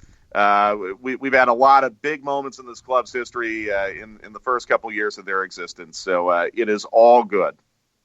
There will be plenty more, and we do really appreciate all of you saying everything about the Open Cup and all of that. And hopefully it changes. I think it will. I think this was a little bit of a one-off to make the investment that ESPN put into this tournament worthwhile. I get it. I don't love it. I get it.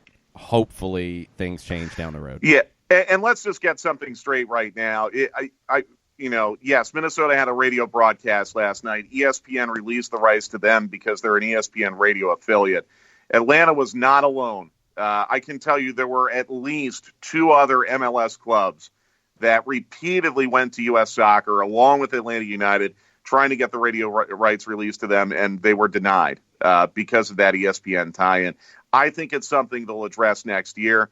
But even if it's not, it's still a great tournament that should be supported. It's a very important tournament, and just because it wasn't on the radio locally or not on linear TV doesn't diminish anything about it. My question now is, where are we going in February? Are we going to Costa Rica again? Are we going to Mexico?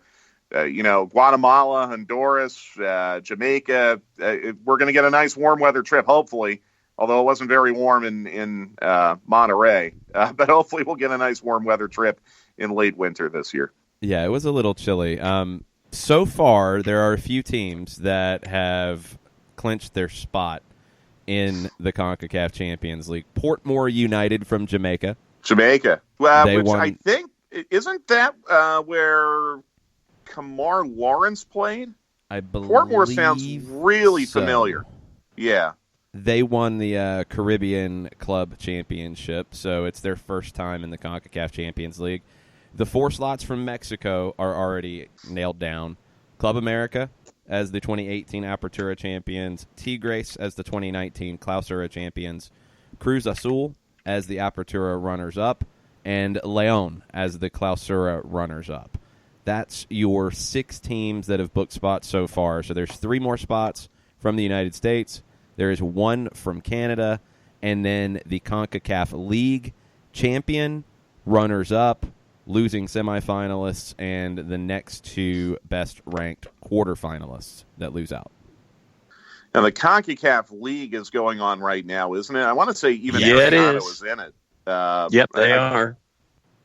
Yeah, it is happening right now. I'm going to give you a quick update.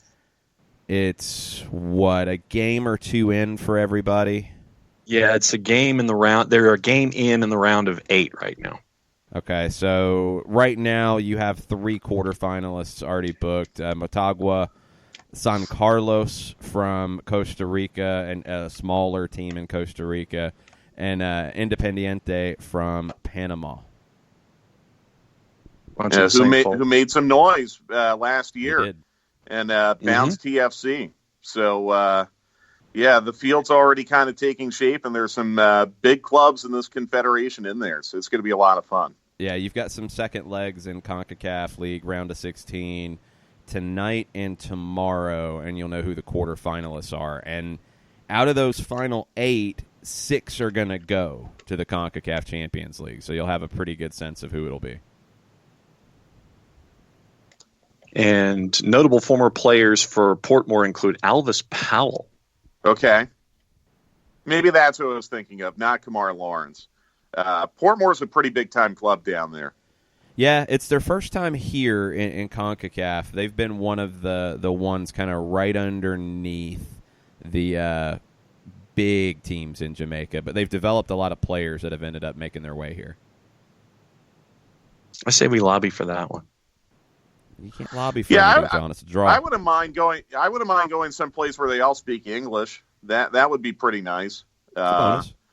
Yeah, the language barrier that wasn't too hard for us in Monterey, but man, in Costa Rica, whew, thank God we had Danny Alvarado and Justin Velhouse helping us out, because otherwise, my Spanish is limited to hola and que pasa and where is el interneto.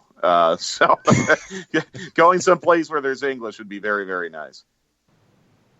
All right, one more, and then Mike has work to do. Okay. See, now if you're having me one more. All right. Let's do a couple from Percy Herrera. But Percy says the Miles Robinson call-up was inevitable after last night, and he feels like he knows Parkey intimately now. Was he called up? I know the conference call was this morning. Is that official? Charlie Boehm is reporting that it is. Gotta be. Yeah. Good for him. That's awesome. And I hope he gets an opportunity to play in one of the two fixtures. Maybe not against Mexico, but maybe he'll have an opportunity to earn himself into that. That is awesome. That's going to be a huge opportunity for Miles Robinson, and it's well-deserved, and that shows that Greg Berhalter has been watching. That is outstanding news. You'd like Miles to get a little bit of a break, but if it's for this, awesome. Just an awesome job. This is an Atlanta United draft pick that they have developed into a national team player. Tremendous. That's another big-time accomplishment, not only for him personally, but for the club as well. I want to ask you this one before you go, Mike. There is a report that came out last night from Paul Tenorio over at The Athletic that Darlington Nagbe turned down a call-up to replace Dwayne Holmes on the Gold Cup roster this summer, and he again declined an invitation to join the team for the upcoming friendlies in September. It's according to Tenorio's sources, multiple with knowledge of the situation. Yeah, did Darlington give a reason why? I did not read the article. I just saw the tweet. No, the only thing that's been mentioned is after the Campeones Cup, when he was asked, Darlington was asked why he was not a part of Greg Berhalter's plans, and Nagbe just said that roughly Berhalter went with younger guys. He understands it. They've got the veteran leadership with Bradley. He's not opposed to anything Berhalter's done. He's focusing on the season with Atlanta.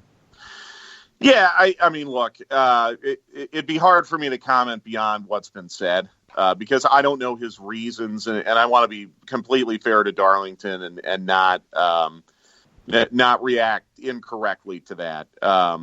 So I'll just leave it at that. It's good. He's from an Atlanta United standpoint, it's probably good that he hasn't been called up. A lot of folks, Mike, on the time. There's just a lot of folks on the timeline have said that they got very little sleep last night, but are very thankful that they didn't get a lot of sleep last night. Yeah.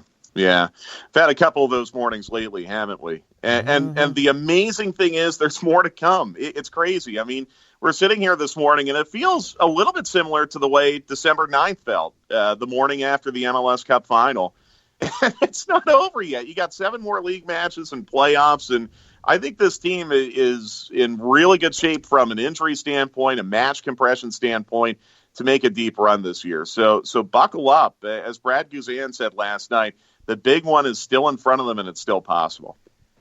Can't wait to see what we have coming up, and it starts on Saturday. But for us, Mike, we'll be on stoppage time. So if you had questions, you didn't get them to us, we've got another half hour of SDH, but you can get questions to Mike and Jimmy and I for stoppage time at 2 o'clock. Yeah, just a teensy bit of stuff to talk about, huh? Just a few.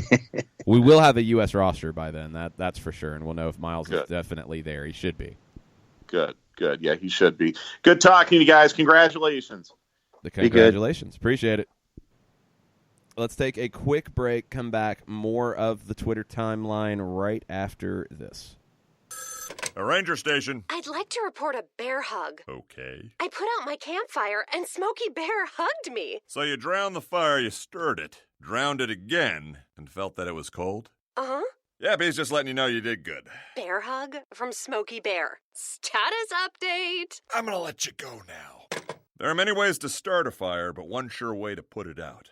Learn how you can do your part at SmokeyBear.com. Sponsored by the U.S. Forest Service, Ad Council, and your state forester. As a business owner, you know that every year brings new challenges and opportunities. The success of your business demands expertise and focus. And Country Financial can help you keep that focus by helping ensure you have the right insurance protection in place to meet your goals. Jason Wright can help you create a customized insurance plan that has coverages designed just for your business. Give Jason a call at 678-568-6871 or reach him on Facebook at Jason Wright Agency. Coverages vary by state. Policies issued by Country Mutual Insurance Company, Bloomington, Illinois. This is what matters. This is beyond X's and O's. This is the difference mutual respect makes. This is what character looks like. This is what defines us in Georgia. This is sportsmanship. School sports. It's not the outcome that matters most, but the way the games are played. This message presented by the Georgia High School Association and the Georgia Athletic Directors Association.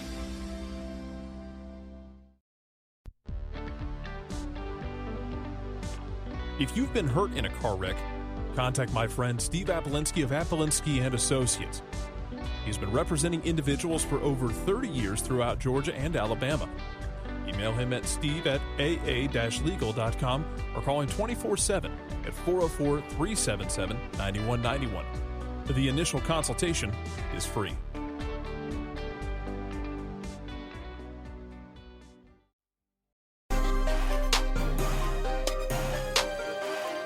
Welcome back. Soccer Down here, August 28th edition. Atlanta United, third trophy in less than 3 years. Lamar Hunt U.S. Open Cup added to the trophy haul. There's a lot of work to do, and we'll start digging into it when it comes to the 2019 Major League Soccer playoffs and positioning for those. Starts on Saturday in Philadelphia with a very difficult game to close out the stretch before the international break. Atlanta heads to Philly, even on points. This is a game where Philadelphia will be trying to establish that they are one of the elite teams in the East. Maybe one day they can be among the top teams in the MLS power rankings, according to a selection of writers. Maybe. Another team who's behind them is, and another team that Atlanta just beat is ahead of them. But anyway, maybe. I think this is a big battle for the Eastern Conference on Saturday. We'll start previewing that tomorrow. Rest of the day is all about the Twitters from you guys. Overreaction Wednesday continues right now. Santa. Our team is hitting their stride at the right moment. Maybe, quote, second best team in the league is up for debate. Shrug shoulders emoji. But what about being a true contender for number one in the league? How do we feel the LAFC matchup looks a month after the last? Hashtag on par reaction. I think it's still very, very difficult to go to Bank of California Stadium and get a win. Absolutely. They're a great team, and they have performed as such, and they've shown their quality. I think they've also shown that they're not invincible, and we'll see how the rest of the year goes for them in this regard.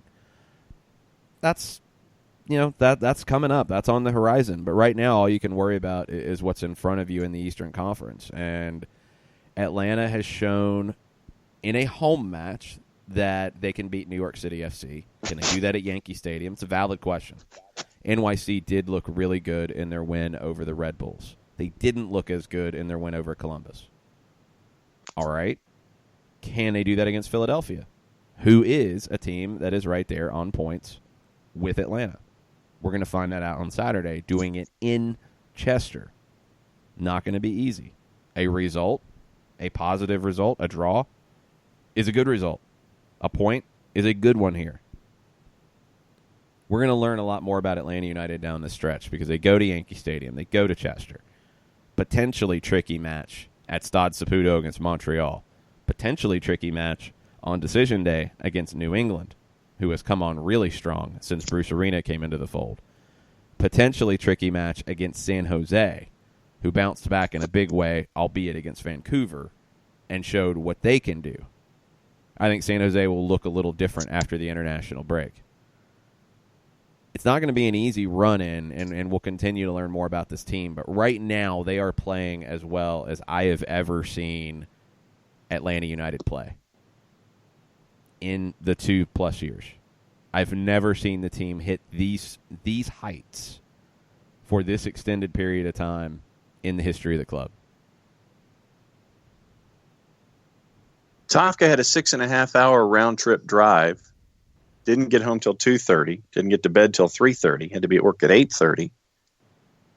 But in all caps, worth it. So incredibly worth it. That's in all caps from Tafka. Yeah, I mean, you never know how many times you're going to get to see your team lift a trophy. You just never know.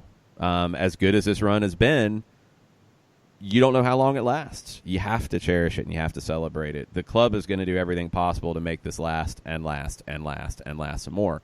But you never know. Nothing's guaranteed. That's why you make those drives. That's why you scream your head off. That's why your voice is a little hoarse today. That's why, you might have had an extra drink last night. Those are the moments that if you're involved in the sport as a fan, if you're involved in it in any way, that's why you do it. It's special. Katie Weaver had a few observations before she had to actually work today. She goes, fun night, crowd was quote unquote smaller, full of voice, definitely seemed more the hardcore set. Folk even standing and leading cheers from the 200s. She said it's gutsy from the team. An epic troll from the stadium DJ with Oasis post-game #Trophy Wednesday. Yeah, I had to yell at Sydney from Dirty South Soccer for saying that was the other Oasis song. As an Oasis fan, I was highly offended, Sydney. Wait a minute here. Highly offended. But it was the right song. And full credit to Dylan Butler of MLSsoccer.com, who does a great job covering the New York teams. Dylan actually tweeted that at me, early in the first half when I tweeted something about we need the Atlanta equivalent of Champagne football. He said, will they play Champagne Supernova? He nailed it. Full credit to Dylan for calling that one. That was great. That was one of the highlights for me. I was dying laughing because it was just such a funny thing to do. And I think Minnesota fans who got it thought it was pretty funny. They understood it. They got the troll aspect of it. And yes, there will be trolling towards Atlanta United at some point. There will be, absolutely. And that's part of the gig. But you got to enjoy these moments when you get them. John Nason this morning wants to know if we think McGill's loving seeing the success of the team right now or perhaps shedding a small tear that he's missing out with a winking emoji to finish. Probably a little of both. I mean, I think right now he's pretty happy about the result that Newcastle got over the weekend. So, you're going to be feeling pretty good about it at that point. In general, yeah, I think you're happy for your previous club's success. You're happy. I mean, that's why you see Pity Martinez post a picture of something from his days at River Plate.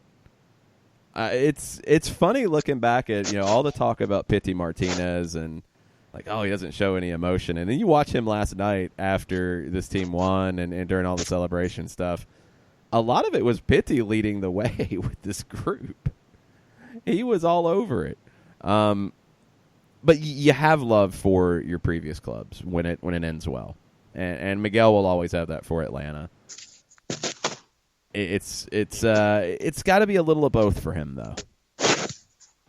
I would imagine that it is a little bit of, I'm really happy for my friends, but also I kind of wish I was there for it, too. John also asks, so Zlatan now is talking about being available if Manchester United need him at the end of the MLS season. Has he been good for the league or just cost the Galaxy a ton of money between his contract and the Gio fiasco? The Gio fiasco Gio wasn't good for the Galaxy. He didn't perform for the Galaxy as well as he was being paid for, so that one's not as big of a deal. He's been good for the league because he's been good on the field. Some of the comments have been bad for the league, but those things happen. You can deal with that. He's been good because he has been big in big moments. I mean, his performances in El Tráfico are probably worth the amount you've paid for him already, alongside the jersey sales. So I don't think you're going to see that type of signing as often, though. I don't think you're going to see the older player with a couple years left who will say some of the things he said about the quality of the league. I don't think you'll see as much of that. Because, one, I just don't think it's going to be the case as much anymore, where you're going to see players come in and do what Zlatan's done. Zlatan's not your average player of his age either, by the way. But you're not going to see players come in and say that because the league is continuing to grow. Bringing in a player like Zlatan helps you grow. I think you're going to outgrow bringing in players like that fairly soon. Stephen Joyce can't wait to rewatch the match. He says it's a tale of two halves. The first is all skills with a Z, and the second is all grit in capital letters. Yeah, and to be able to show both in a match is a big deal. It's not easy. It's not easy to be able to go back and forth and be a team that can give you both elements of it. That shows a lot of character with this group. You know, I mean, they thrive on these moments now. It's one of those things when you see a team, and we see it in every sport. I want to make sure some writers can keep up with this conversation, so we'll talk about it in every sport perspective. You see it when a team gets to a championship game for the first time, and they don't really know how to process it or handle it. And then you see a team, and we'll take the New England Patriots, for example. There you go. That get there, they know it, they've been there, they know what it feels like, they know how to manage any crazy thing that can happen in the match. They're good. It's like home to them. The Patriots, Alabama and Clemson, the U.S. women's national team, because this is something Jill Ellis talked about.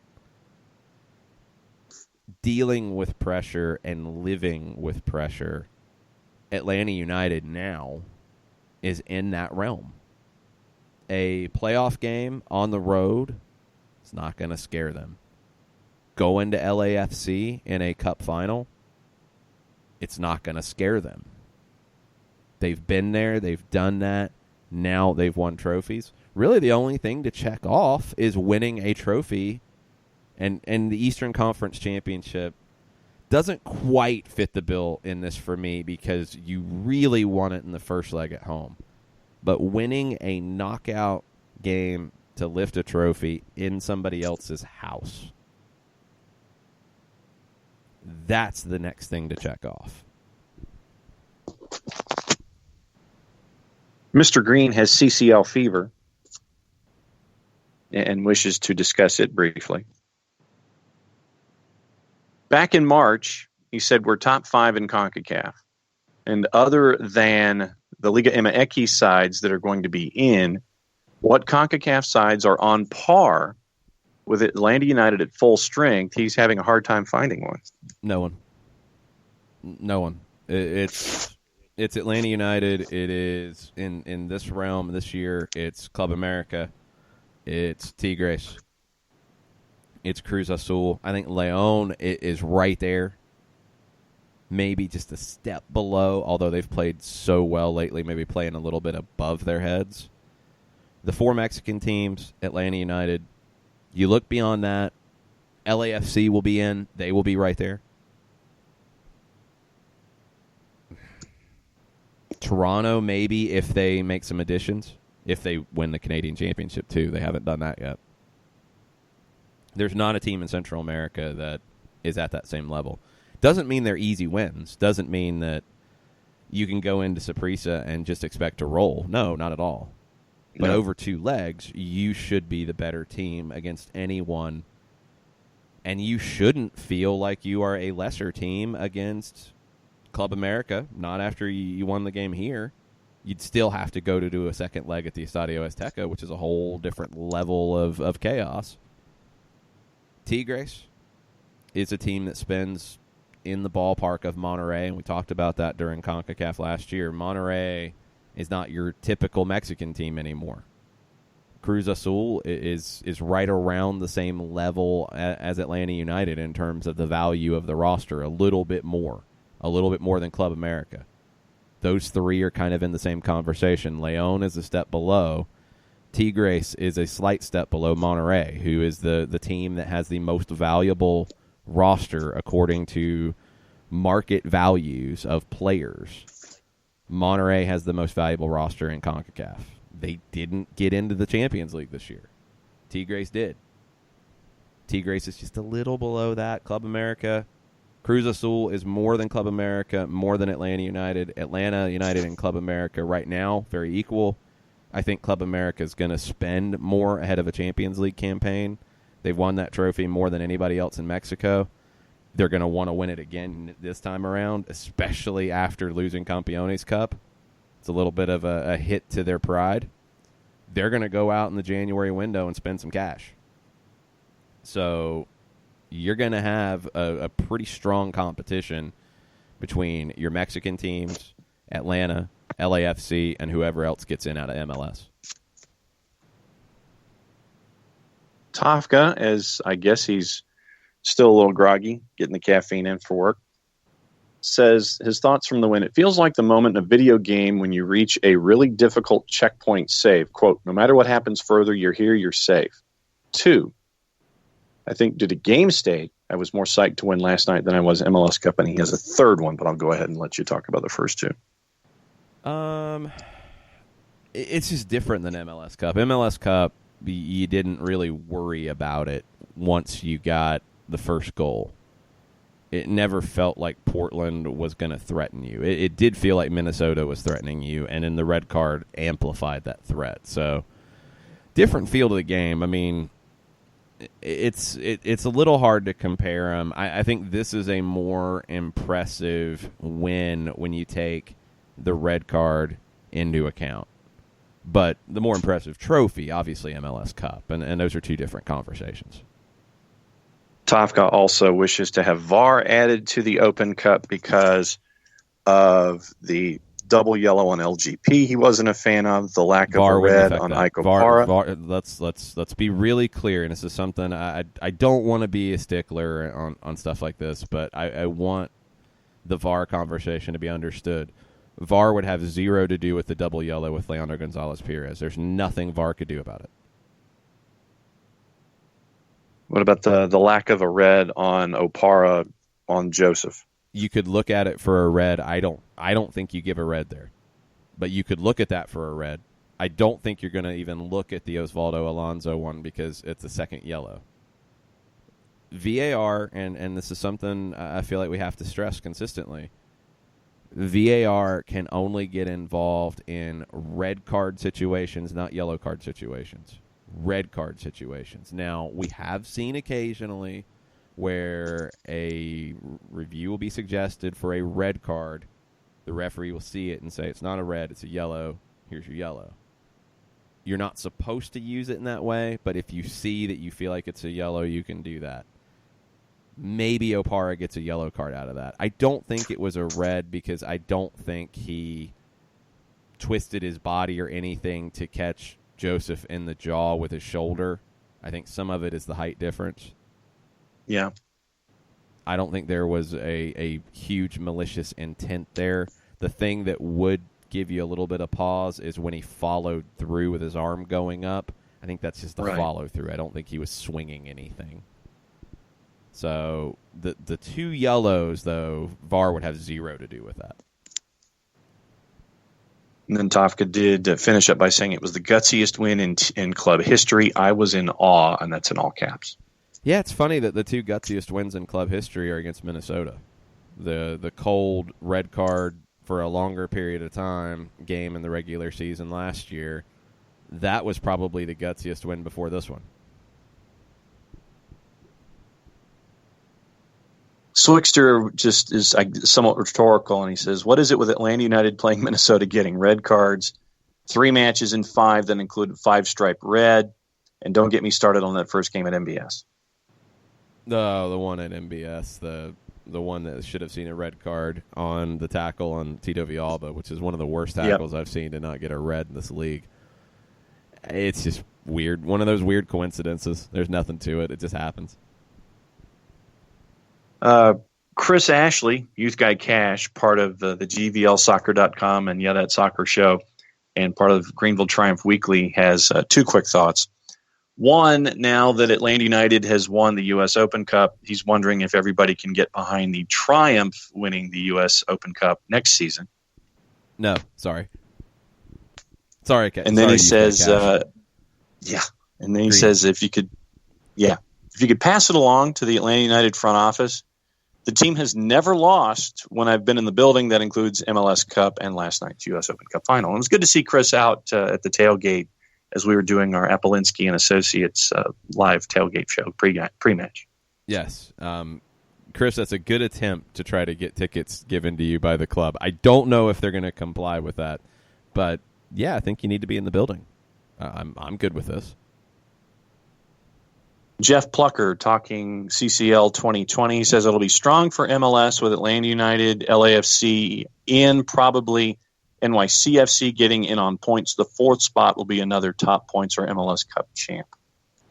Yeah, I mean, you're talking about NYC would make a lot of sense if they get in. Atlanta's in, LAFC in, and it could be an upstart team like a Philadelphia.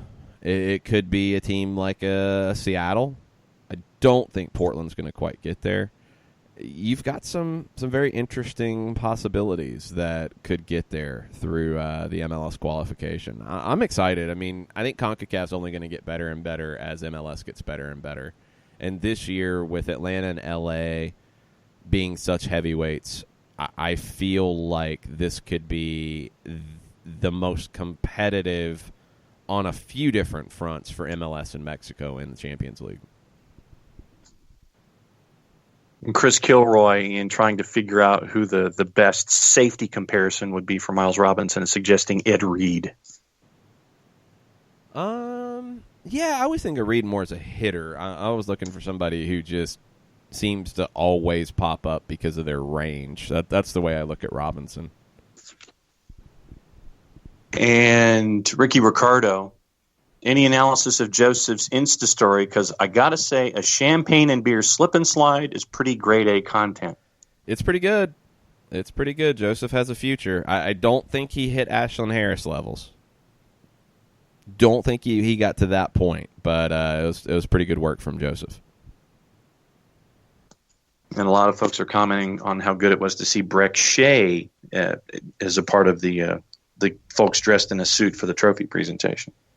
Yeah, it was good to see everyone from the club involved. It's just these moments, you just never know how many you get with a certain group of players, and as a player, you never know how many times you're going to be in that situation.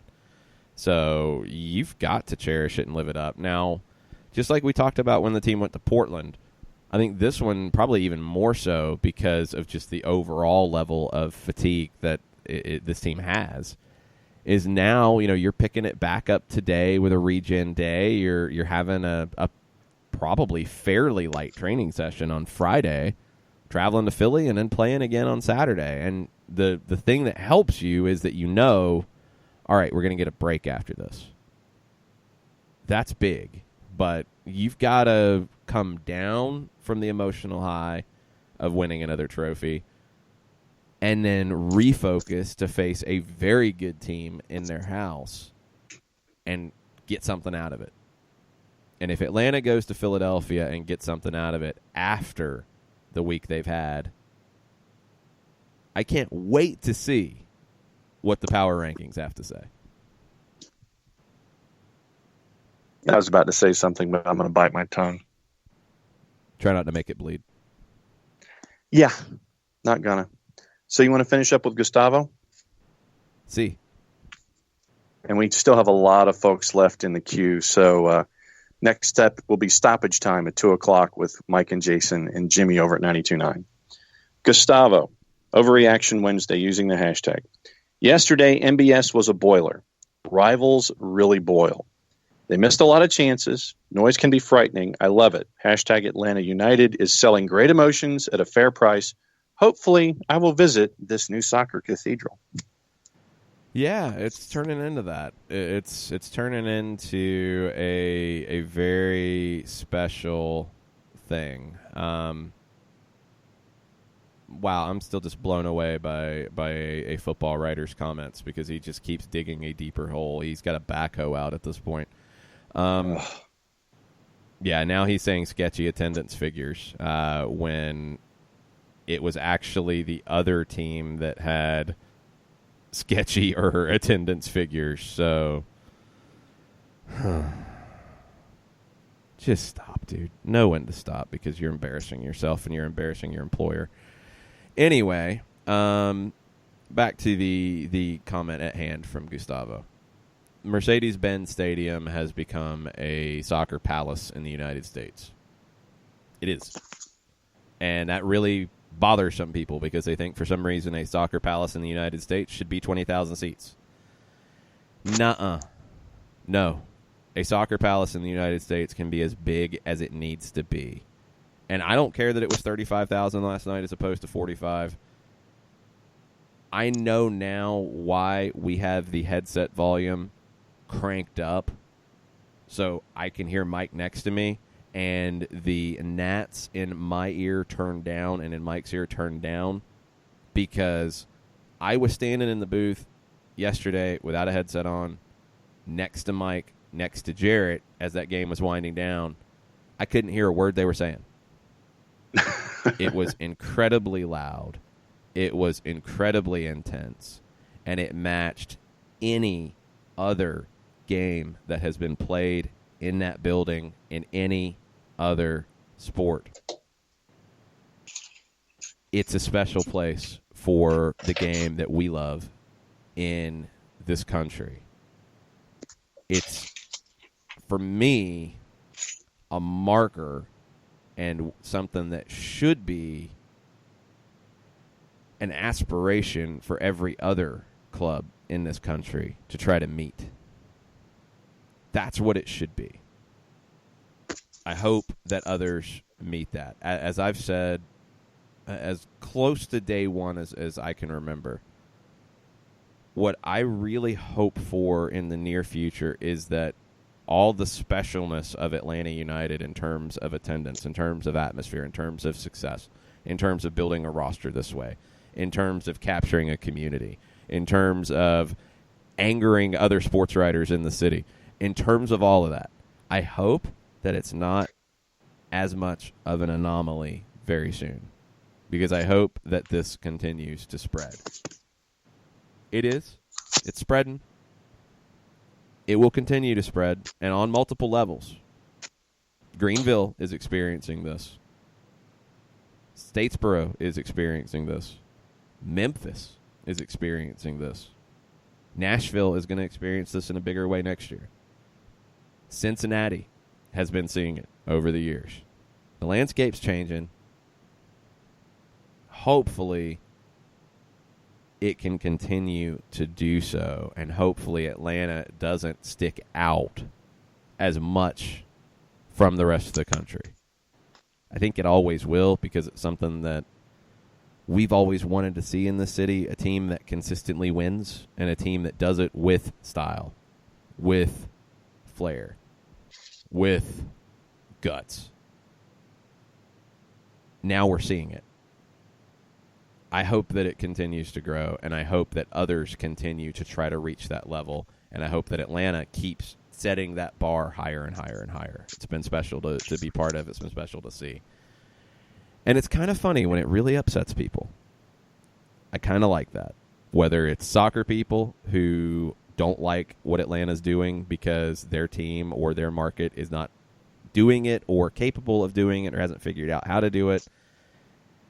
And as much of a sports fan as I am, I do really laugh at other sports writers who try to go down this road that someone is going down right now. And I think he's called out the backhoe, and he's got, one of those like industrial size like drillers getting as deep of a hole as he can, because that's what's happening. And doesn't end well.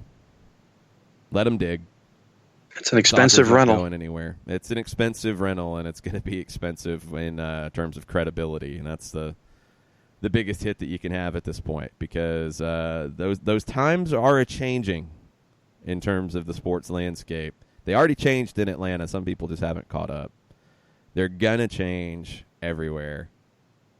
This league, this sport, is not going anywhere, folks. It's been a lot of fun to chronicle this. There's a lot more stories to tell. And we will be talking about some of those stories in a few hours on Stoppage Time over at facebook.com/929thegame. Carry your questions over. Yeah, carry questions over. Throw them at ATL Soccer 929. Jimmy will fire them off at us today. I'll be on with Andy and Randy at 1:20 on 92.9 The Game. And then we're doing an AMA segment, so if you want to throw a few questions there, go ahead. We'll take them there too. And then tonight, if you can join us in Kennesaw at Fifth Third Bank Stadium, Atlanta and Memphis in USL Championship play. George Bello, Kevin Kratz expected to play tonight. Mikey Ambrose potentially playing. Brandon Vasquez potentially playing tonight. Should be a pretty strong lineup for Atlanta United too. If you can't join us, watch it on ESPN+. Kickoff will be just after 7:30. And after all of that, tomorrow, we'll be back here at 9 o'clock for a Thursday Thoughts edition of the show. We'll start looking ahead to Philadelphia. We'll have Felipe Cardenas from The Athletic on with us. That's a lot of stuff. Thanks for allowing us to do a lot of stuff. We'll be back tomorrow morning. Mucho plata, y'all. Mucho plata.